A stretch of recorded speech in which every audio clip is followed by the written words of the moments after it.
ఈ రోజు ఇంత విశేషమైన సంఖ్యలో 42-43 డిగ్రీల ఎండ ఉన్నా కూడా విశేషంగా తరలివచ్చినటువంటి అన్నాదమ్ములకు అక్క చెల్లెలకు అందరికీ నమస్కారం. దయచేసి నినాదాల తర్వాత నేను ఎక్కువసేపు మాట్లాడని పావు గంటే నినాదాలు చివరిలో చెప్దాం. ఇందాక నామా నాగేశ్వరరావు గారు విన్నాయా? నామా నాగేశ్వరరావు గారు పెద్దలు ఒక మాట చెప్పారు.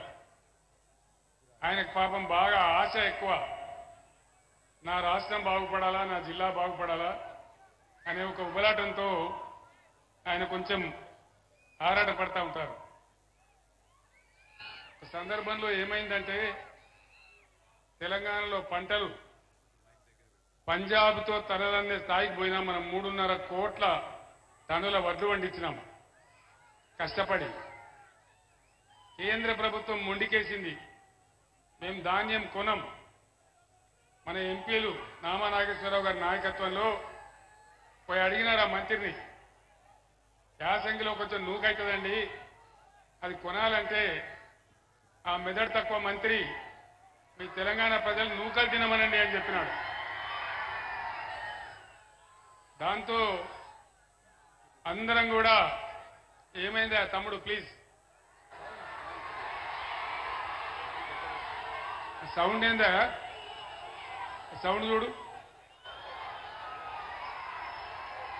మొత్తం క్యాబినెట్, తెలంగాణ క్యాబినెట్, ఎంపీలు, ఎమ్మెల్యేలు, ఎమ్మెల్సీలు అందరం కూడా పోయి ఢిల్లీలో ధర్నా చేసినాం.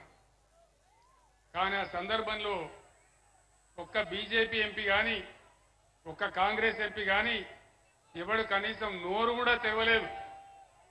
తెలంగాణ ఓట్లు కావాలి కానీ తెలంగాణ రైతుల సమస్య వాళ్ళకు పట్టదు.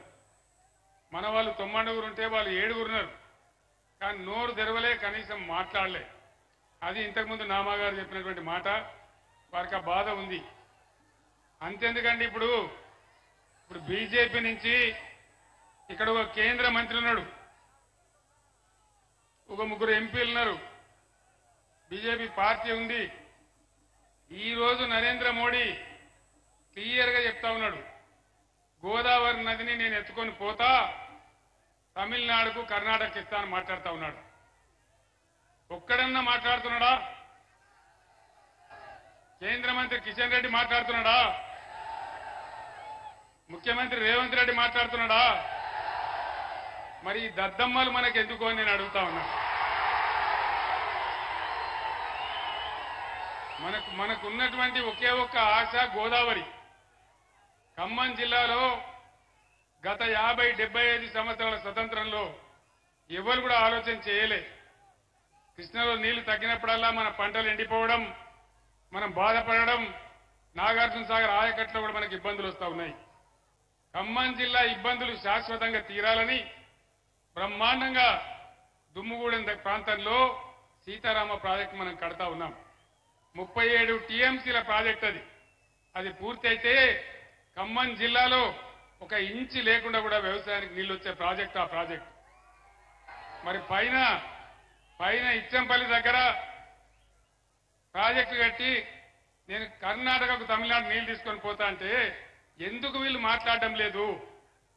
ఇలా ముఖ్యమంత్రి రేవంత్ రెడ్డి ఎందుకు మాట్లాడడం లేదు? అదే నేను ముఖ్యమంత్రిగా ఉండే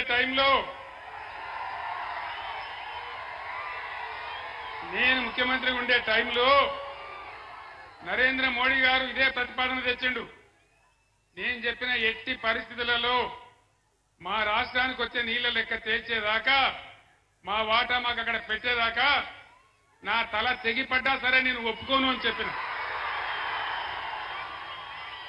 అది బీఆర్ఎస్ పార్టీ పాలసీ. మరి వీళ్ళకి ఓట్లు కావాలా, సీట్లు కావాలా, కేంద్ర మంత్రులు కావాలా? కానీ మన సమస్యలు, మన ప్రధానమైనటువంటి సమస్యలు, మన నీళ్లు, మన పంటలు, మన రైతులు వీళ్ళకి పట్టదు.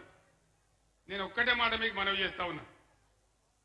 కేంద్రంలో బీజేపీ 400 సీట్లు, 370 సీట్లు గోవిందా, ఏం వస్తలేవు.